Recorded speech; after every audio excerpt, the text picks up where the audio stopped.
here. He goes over there. Okay. Jeanette, stand in front. Judge Janine, Chief Protocol. Thank you. Don't tell Monica. She's a strong leader. She just made television. She's tough, sir. Okay. Thank you very much, everybody. It's an honor to be here for our friend Sergio Gore. Today we're thrilled to be the swearing for the next ambassador to India and special envoy to South and Central Asia, which is a big deal, and Sergio will handle it better than anybody could handle it. So I just want to congratulate Sergio. Come here a minute, Sergio.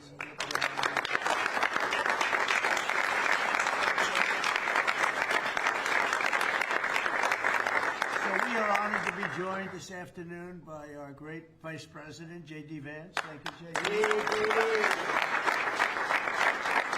Secretary of State Marco Rubio. Thank you, Marco. Secretary Scott Besson, who's doing a great job. Attorney General Pam Bondi. And U.S. Attorney Janine Pirro.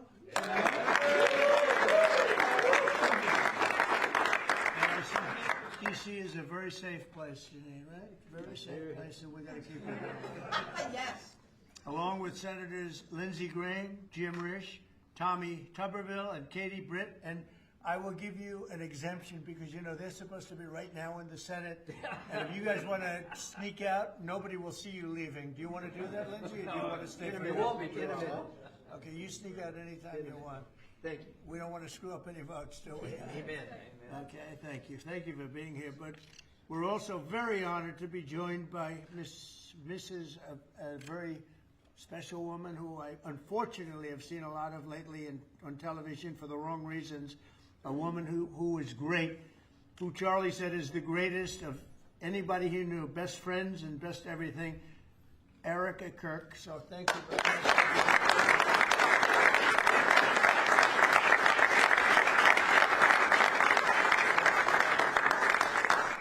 As Erica knows, another special woman, Laura Ingram. Where's Laura? She's here someplace. Thank you, Laura. And many other true American patriots, great people. 1 year ago, Sergio played a key role in helping us secure the most consequential presidential election victory in the history of our country. And from the day we won, he immediately began working to staff our new administration with the most talented team of any president. And we have had a great team. A couple of mistakes, Sergio, but we won't mention that.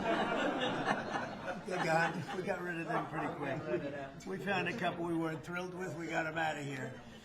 But as my director of office and presidential personnel from the early days of transition, Sergio's leadership was essential to fulfilling the historic mandate entrusted to us by the American people. And that's what we've done with the help. Here at the White House, we set new benchmarks for presidential staffing. Nobody's done it, I think, hopefully better, but certainly quicker. But I don't think anybody's done it better. We have great people, surrounded by the people that I really do love and like and respect.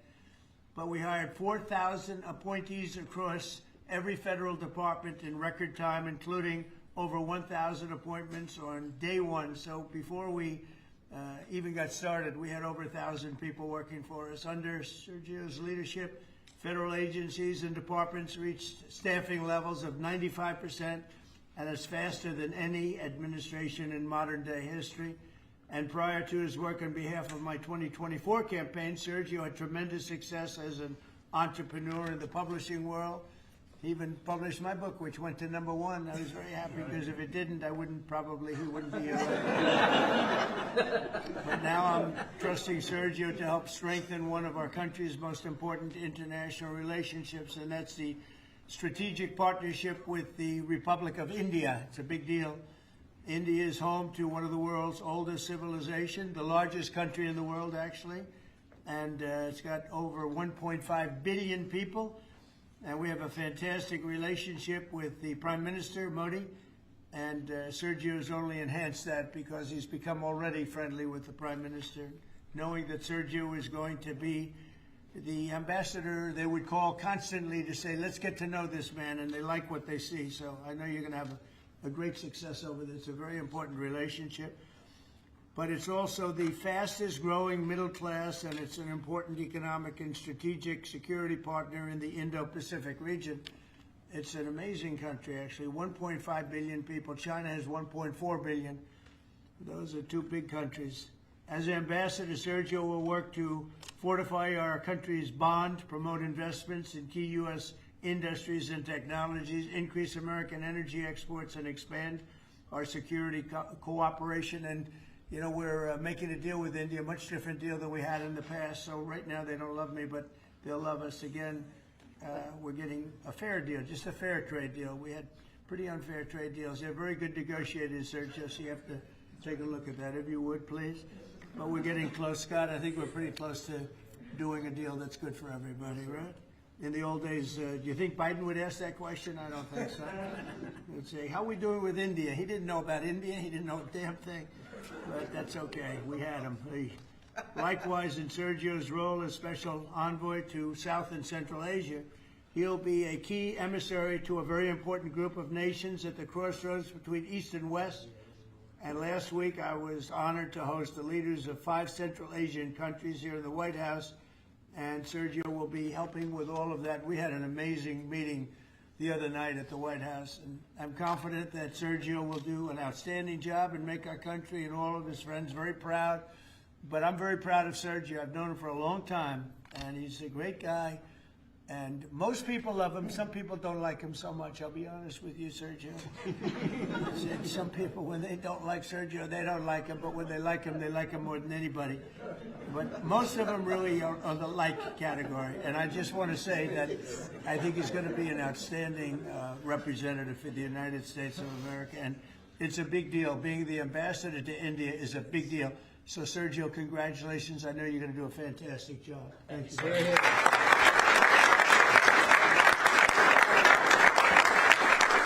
Mr. Vice President, swearing.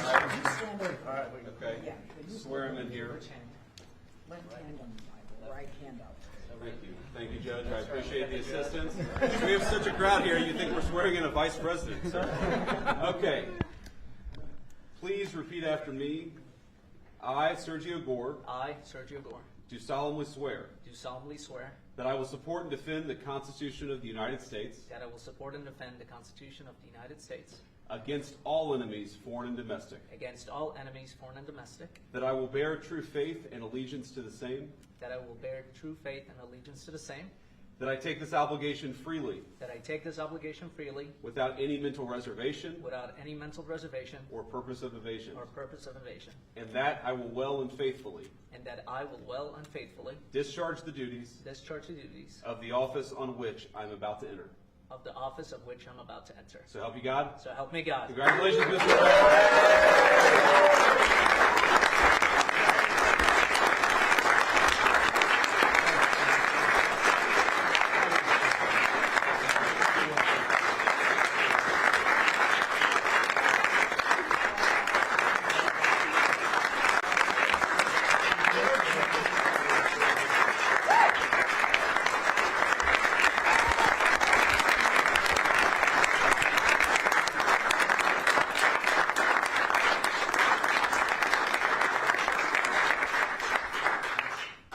Mr. President, this is an honor of a lifetime. I want to thank first you, what you have done for this country before you came back in, the trouble that this country was facing. I mean, frankly, we were screwed. What you have achieved in 10 months has been historic, has surpassed any other presidency, and I fully believe what you will achieve in the next 3 years will never be beaten. So it has been an honor to serve you. I've been at your side for many years. I will continue to be there. And it's just an incredible honor. And I look forward to enhancing the relationship between our two nations. But again, thank you for entrusting me with this position. And I look forward to doing a great job for you. Thank you very much, Sergio.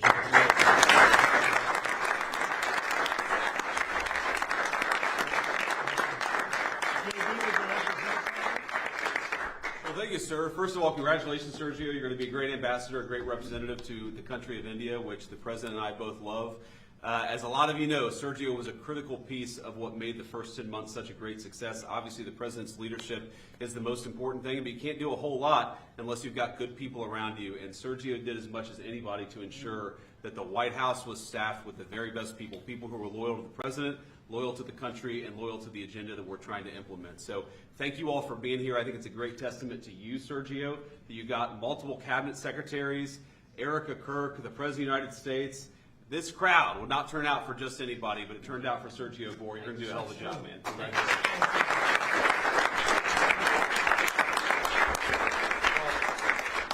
Just to echo what Sergio said, Mr. President, you've done a lot for this country, more than any other president has in such a short period of time. And part of that is putting together a phenomenal team. And I know Sergio was instrumental in helping you achieve that. And so we think he'll do a great job. This is a very impressive collection of people. There are almost 1.5 billion people in the Oval Office right now. But Sergio's going to do a phenomenal job. Those of us who've known him, so many of his friends that are here and family as well, that know how hard he works, 24 hours, 7 days a week. And that's what it takes to work in this administration, because of how much you're pushing our country forward around the world and here at home. And we know Sergio will do a great job. So congratulations, Sergio. You're going to do a phenomenal job. Thank you. Thank you. Janine, please. Well, I'm very proud to be here with Sergio, my friend, who's been my friend for many years.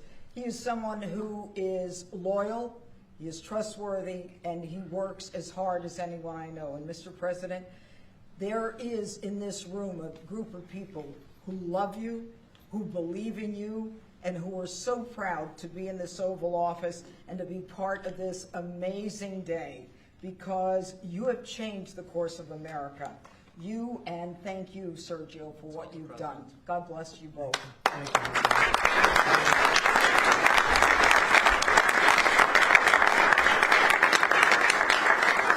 Well, he was also very good friends with a guy named Charlie. We just knew him as Charlie, and his wife, who he loves so much, is here with us. And maybe you know how close they were together. Maybe, Erica, you could say a couple of words, please. An honor to, sir.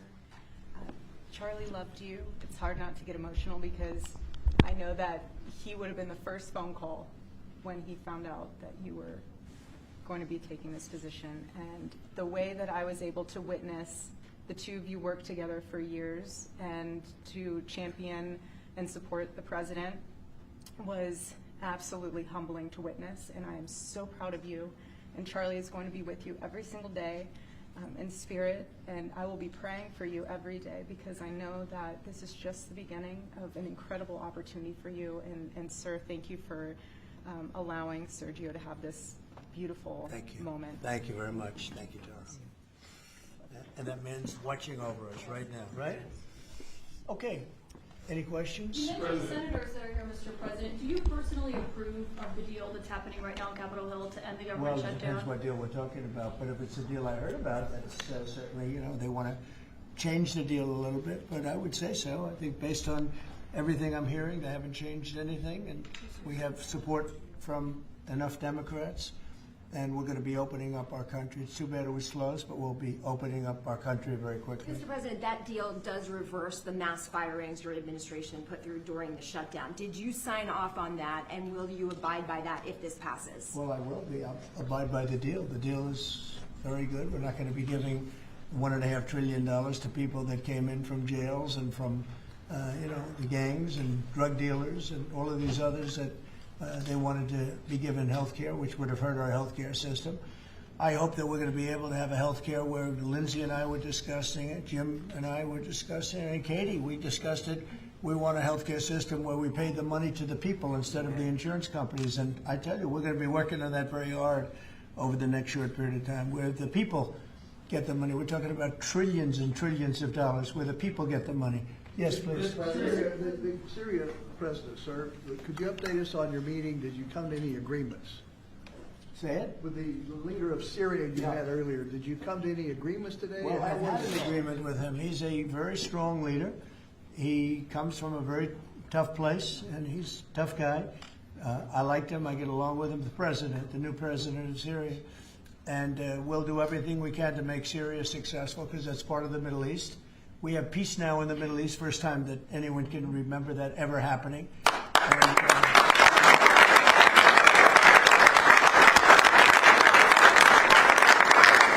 as you know, Syria is a very big part of the Middle East, very important part. If you look back at Syria, for years they had the doctors, the lawyers, they had so many of the great intellects. It's an amazing place with great people, and we want to see Syria be successful along with the rest of the Middle East. So I have confidence that he'll be able to do the job, absolutely. President, on India, how close are you to a deal on the trade deal with India? Are you willing to consider lowering the current tariff rate? Well, right now the tariffs are very high on India because of the Russian oil, and they've stopped doing the Russian oil. It's been reduced very substantially. Yeah, we're going to be bringing the tariffs down. What kind of level are we talking about here? I mean, How at close some are point, at some point we're going to be bringing them down. Without tariffs, this country would be in such trouble, as they were for many years. That's why we owe $38 trillion. And one of the things we're going to do, we're going to issue a dividend to our middle-income people and lower-income people of about $2,000. And we're going to use the remaining tariffs to lower our debt. We're going to be lowering our debt, which is a national security thing. So we're doing a lot of good work. And the numbers were reported so incorrectly. The real numbers are trillions of dollars have been taken in or gotten in terms of investment from the tariffs. And so if that were ever reversed, it would be a disaster. Frankly, it would be a national security problem for our country. And nobody thinks it's going to be reversed. I think we had a very good court case. As you know, it's before the Supreme Court right now. But if that were ever reversed, people are saying, oh, it's $1 billion. Some people said, oh, it's $2 billion. Well, that obviously we can handle very easily. But this is trillions of dollars we're talking about in terms of the tariff income and all the investment income that's come into our country. We have more than, I would say right now, more than $18 trillion. The biggest number ever is a tiny fraction of that for any country. China, the United States, the biggest number ever. If you look at the past administration, Biden, he did less than $1 trillion in 4 years. We're over $18 trillion. By the time my first year ends, we're going to have over $20 trillion of investment coming into the United States. It's unheard of. We have AI factories. We're leading China by a lot. We have cars and car plants coming in by more than we've ever had built before. All of that would go away if we lose the tariff case. So all of it would go away. So they're not giving the right numbers. It would be an economic disaster. It would be a national security disaster if we lost the case in the Supreme Court. Daniel? Can we Back to expect that tariff Yes. rebate, this is an idea that you've been talking about for months. This is going to directly and positively impact millions of Americans. Why was this important for you to do, and when can Americans expect that rebate? So I've been talking about it for a long time, the dividend to people that have suffered under the Biden administration. So Biden had the highest inflation in history, and we now are at a very low point. We're going to be hitting 1.5% pretty soon. So we're at a low point, and he was a high point. We did that. Food prices are way down. It's all coming down. And the biggest decrease, of course, is energy. And, as goes energy, goes everything else. Because when energy comes down, the oil, the electric, I think you're going to see $2 gasoline or something very close to that. In fact, we're already in the twos. But I think you're going to be seeing very soon $2 gasoline. That's like the equivalent of a massive tax cut. But in addition to that, the great big beautiful bill gives you a very, very big tax cut. And then you have no tax on tips, no tax on Social Security, and no tax on overtime for the middle income and for even, frankly, anybody. But you have no tax, and the no tax on tips has turned out to be a tremendous thing. But when you think no tax on tips, no tax on overtime, and no tax on Social Security for our seniors. It's the great big beautiful bill, which has been mischaracterized, but now people they don't want to talk about it because it's so good, the enemy, because it's so good for everybody. It's the greatest piece of legislation ever passed in the history of our country in terms of size. And hence they call it the big beautiful bill, or the one big beautiful, I call it the great big beautiful bill. It's an amazing bill for the middle class. It's an amazing bill for jobs. We've never passed anything like it. And in my first administration, so we had the greatest economy. Everything was good, but we're really outdoing it this time because we have investments coming in largely because of tariffs. And I think because of November 5th, the election result. But we have investments coming in like we've never had before. The deal in the shutdown, Mr. President, includes a vote. Behind you, Caitlin, behind you. Thank you. Thank you, Caitlin. On Syria, can we expect an announcement on a pact between Syria and Israel, or an announcement on them joining the anti-ISIS Yeah, you coalition? can expect some announcements on Syria. We want to see Syria become a country that's very successful, and I think this leader can do it. I really do. I think this leader can do it. And people said he's had a rough past. We've all had rough pasts. But he has had a rough past, and I think, frankly, if you didn't have a rough past, you wouldn't have a chance. He gets along very well with Turkey, with President Erdogan, who's a great leader. Erdogan's a great leader, and very much in favor of what's happening in Syria. We have to make Syria work. Syria is a big part of the Middle East, and I will tell you, I think it is working and really well. We're working also with Israel on, getting along with Syria, getting along with everybody, and that's working amazingly. As you know, Hamas has given us back numerous bodies. It sounds pretty gruesome, but it's something the parents want more than if their son had been living. Hard to believe.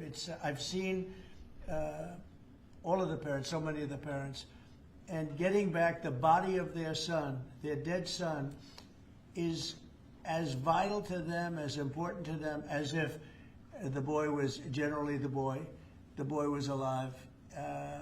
And as you know, over the last 4 or 5 days, we've gotten a lot of the additional bodies that they said they were going to. They've worked very hard to do that. So we have peace in the Middle East. It's a great thing, and nobody's ever seen anything quite like it. After your meeting with the Syrian president today, Switzerland, Mr. you posted President. last week about your talks with Switzerland. We're reporting that you're near a deal that would lower their rate to With 50. Switzerland? Yeah. We're working on a deal to get their tariffs a little bit lower because. 15% is what we're hearing. No, I haven't said any number, but we're going to be working on something to help Switzerland along. We hit Switzerland very hard. We want Switzerland to remain successful, and we're a part of Switzerland in the sense that they've been a very good ally. Yeah, we're working on them and some others, and we're working on others to increase them a little bit too. How close is it with Switzerland? Switzerland? What, do you have something to do with Switzerland? No, I'm just He wants to buy a watch. He wants to buy a watch. He wants to buy a nice watch. He's a cheese. He wants to buy a nice Rolex. Right? We'll give Rolex some publicity. Because Rolex they've been very nice, Now, look, it's a beautiful country. It's a small country, but economically very big. So we're working on something. After Caitlin? your meeting with the Syrian president earlier today, Marjorie Taylor Greene, who is a big ally of yours, said that she would rather see you focused on nonstop domestic policy meetings here at the White House instead of nonstop foreign policy meetings. What's your response to her saying that, and also saying that grocery prices are up and not down, as you've said? Yeah, so I don't know what happened to Marjorie. She's a nice woman, but I don't know what happened. She's lost her way, I think. But I have to view the presidency as a worldwide situation, not locally. I mean, we could have a world that's on fire where wars come to our shores very easily if you had a bad president. We had a horrible president, and we ended up with Russia, Ukraine, and we ended up with other disasters, too. Don't forget, I put out 8 wars, 9 to come. I think I'll get the other one taken care of. But I put out 8 wars. And look at the damage that Russia, Ukraine has done to us as a country. I mean, we spent $350 billion. We're not spending any money anymore. Now they pay us through NATO. I got NATO to go from 2% to 5%. Well, that's very important. When you're president, you really sort of have to watch over the world because you're going to be dragged into it otherwise. You're going to be dragged into a world war. I think if I weren't president, first of all, that war would have never happened if I was president. And if I weren't president, that war could have led to World War III. It won't. It's not going to anymore. But when I first got in, I said, wow, this situation could lead to World War III. And I got NATO together. I got everybody together. But with all of that, I passed a great, big, beautiful bill, which is the biggest tax cuts in the history of our country. So when somebody like Marjorie Taylor Greene, who's now catering to the other side, I don't know what, I guess she's, got some kind of an act going, but I'm surprised at her. But when somebody like Marjorie goes over and starts making statements like that, it shows she doesn't know. I don't devote a lot of my time. Let me give you another example. China. China was going to hit us with rare earth. Now, everybody says, what does that mean? Magnets. If China refused to give magnets, because they have a monopoly on magnets, because they were allowed to happen over a 32-year period, there wouldn't be a car made in the entire world. There wouldn't be a radio. There wouldn't be a television. There wouldn't be internet. There wouldn't be anything because magnets are such a part. Now, nobody knows what magnets are, and not overly sophisticated, but to build a magnet system would take 2 years. So if I weren't able to say to China, look, if you're going to do that to us, we're going to charge you 158% tariff. It was 100% on top of 58%. And China called up immediately and said, we will make peace. And we made peace. We made a great deal. We made an unbelievable deal. China's paying tariffs to the United States, not the United States paying tariffs to China, which has always been the way it was. Nobody can believe these deals. But so when somebody makes a statement about he's devoting time to the world, well, the world is the United States, because if the world's in trouble or if the world is ripping us off, you know, the world was ripping us off before I came here. Europe was getting massive tariffs. They were sending us 9-10 million cars a year. We were sending them none. They were not taking our agriculture. We were taking massive amounts of their. It was so unfair. Now we have a deal where $950 billion is coming into the United States because of me and because of tariffs. So if I don't do all these things, our country is doing very poorly. So, you know, it's easy to say, oh, don't worry about the world. But the world is turning out to be our biggest customer. The world was on fire. And we could have been in that fire very easily if you didn't have a president that knew what he was doing. Can you guarantee to Americans that travel is going to go back to normal once the government all the air It'll travel go better delays, than normal. that You know when- why? When the government reopens. Yeah, that sure. this It'll will be go. much better than normal because we're buying the most sophisticated avionics and, you know, technology for our control towers. And we didn't have that. We had a guy named Buttigieg. Edge, they say is the best way. Just say two edges, like off the edge of a cliff, which is where they were taking us, by the way. Edge was the Secretary of Transportation, and he spent billions of dollars trying to patch together our air traffic control system, which was a conglomeration of all different systems in all different cities. They had hundreds of companies working on it. And they were spending billions of dollars. And when they turned it on, it didn't work. It didn't even work a little bit. That's why you had a helicopter crashing into an airplane, that if we had a great system, bells and whistles would have started going off. So we are now in the process. We're in final bids of getting the finest system anywhere in the world. I've analyzed it. Sean Duffy has been working really hard on it, doing a fantastic job, by the way. And over the next 2 or 3 weeks, we'll be handing out the finest air traffic control system anywhere in the world. All the towers will be equipped. They were going copper wire into glass wire into other types of wire. And if you do anything, you know copper wire doesn't work with glass. You know glass doesn't work with other substances. And they spent billions of dollars, and when they turned it on, nothing happened. Okay? We're getting the most sophisticated, all brand new. Every control tower will have the same exact system.